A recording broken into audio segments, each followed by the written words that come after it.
Hello friends, how are you? कैसे हैं आप लोग? उम्मीद करता हूँ आप सभी लोग अच्छे होंगे। मेरे YouTube channel English with Asif में आप लोगों का बहुत बहुत स्वागत है। तो आज हम लोग शुरू करते हैं इंग्लिश विद आसिफ एक स्टोरी के माध्यम से। यहाँ पर मैंने एक छोटी सी स्टोरी लिख कर रखी है और इस स्टोरी को हम नरेट करेंगे और one by one, step by step, एक सेंटेंस के माध्यम से हम स्टोरी को कवर करेंगे। तो सबसे पहले देखते हैं यहाँ पर कुछ सेंटेंस।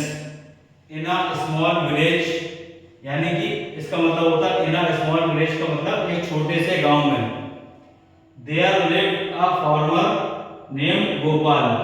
देखिए यहाँ पर एक वर्ड दिया हुआ है देयर। देयर का मतलब होता है यहाँ वहां, ठीक है।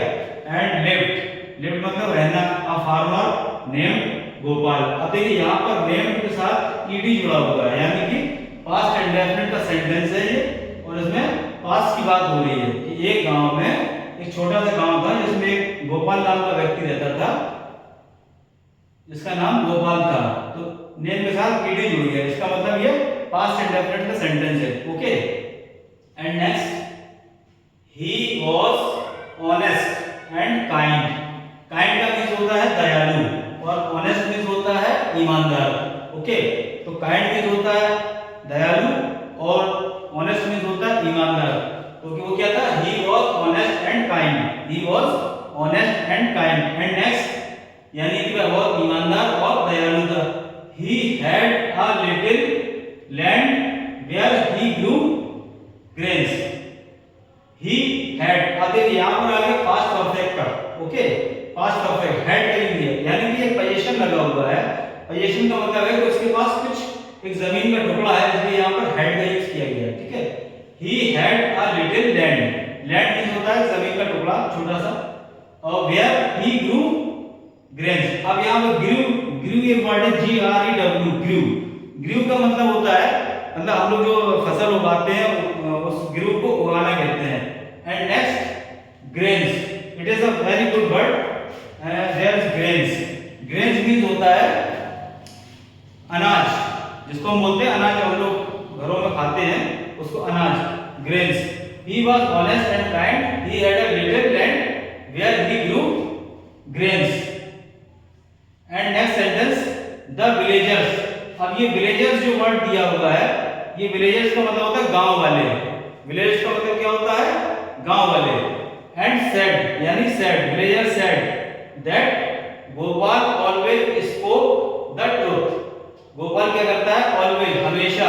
स्पोक, स्पीक का second form, spoke the truth. Truth मतलब सच, सच बोलता है। The villager said that Gopal always spoke the truth and never refused to help anyone. It is a very good word, refused, यानी कि मना करना। लेकिन यहाँ पर क्या किया है?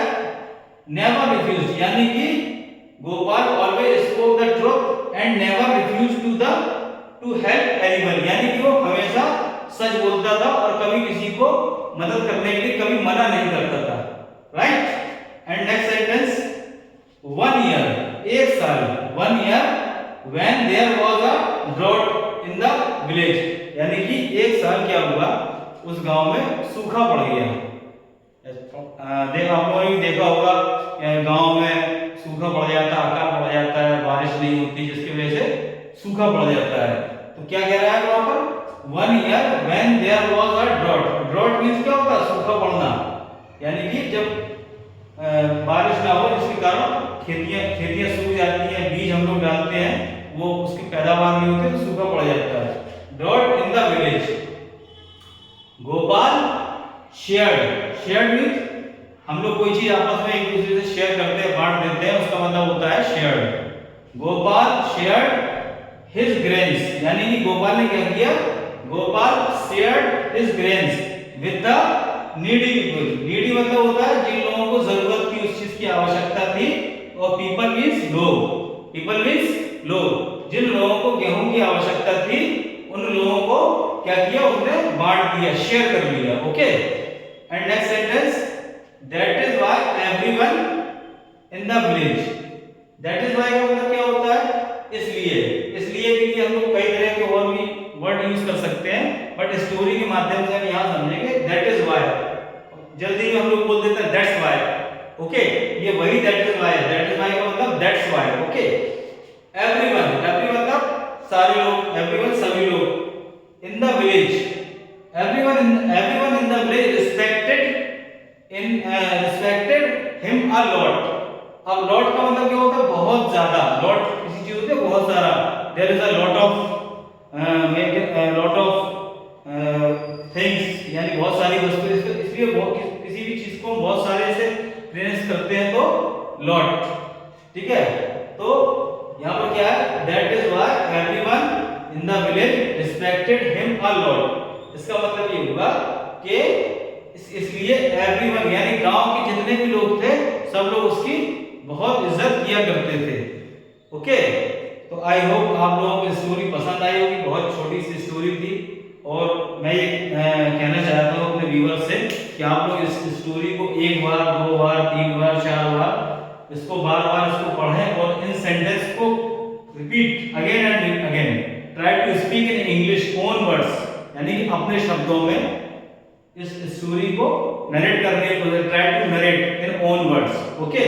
And there are many important vocabs like that grains अनाज, ड्रॉट सूखा, रिफ्यूज्ड मना करना, ओके।